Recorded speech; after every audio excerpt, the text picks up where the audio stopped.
Abu Barik, du er som tjetjener endt i en vægtløfterklub her på Sjælland. Fortæl, hvad er din historie? Jeg kom til Danmark i april 2001 som flytning fra Tjetjenien.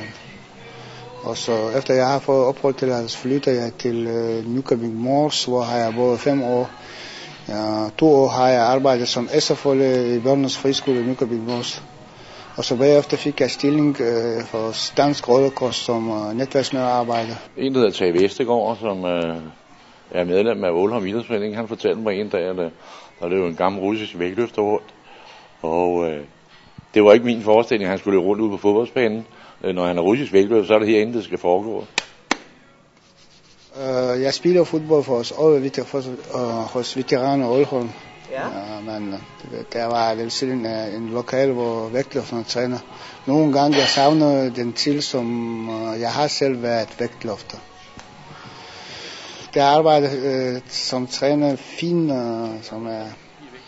som det var ham, som hvis jeg rigtig har skaffet mig til vægtløfteklub her i Ålholm. Hvordan fungerer jeres samarbejde i forhold til børnene? Helt perfekt. Vi ligner fuldstændig hinanden, synes jeg, på det område.